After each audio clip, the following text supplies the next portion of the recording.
You know, there are two sides to every issue, and nowhere is that more evident than when it comes to the environment.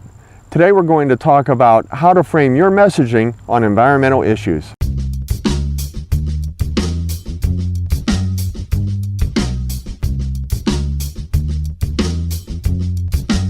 In the world of issues management, you can expect environmental issues to be near the top when it comes to two strong opinions on both sides of the issue.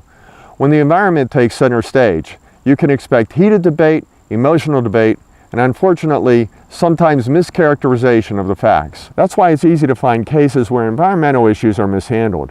It's easy for an organization to lose its focus by getting caught up in the emotion of the moment. Today we're going to take a look at how to frame your messaging on environmental issues so you don't lose your focus. There are many ways to frame messaging when it comes to environmental issues.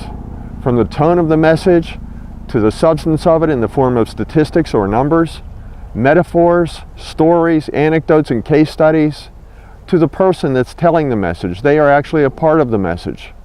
And also pictures. We know that pictures say 1,000 words, so when it comes to environmental issues, pictures really are a powerful part of the story. And this goes both ways, on your side of the issue and on the other side of the issue. Statistics and facts are important parts of your environmental messaging, but they may not be the most powerful. The most powerful factors in your environmental messaging start with values, finding common values you share with your targeted audiences. Also, telling stories from a personal and emotional perspective, and pictures and visuals that strike an emotional nerve. Think about your own life. Can you remember how many kids were in your first grade class?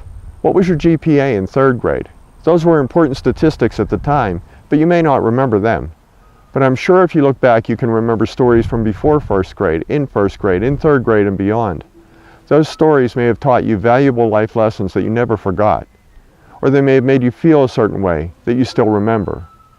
If you want your messages to stick with other people on environmental issues, you have to find ways to make them feel the way you feel. People see the world through the prism of their own life experience, their own values, and their own opinions, so it's important to find common ground, shared values. One of the best examples of this is the balance between jobs and the environment. Let's say a company wants to build a new manufacturing plant on the outside of town. That might represent an increase of 200 to 300 jobs, maybe a better quality of life and a better economy for the community. But there also may be some concerns over the environmental impact, so that's the balance. Your messages need to tap into this. When you frame your messages as part of a story, it's important to point to a larger theme that might be at play, not just a single story, a single example, or a single anecdote.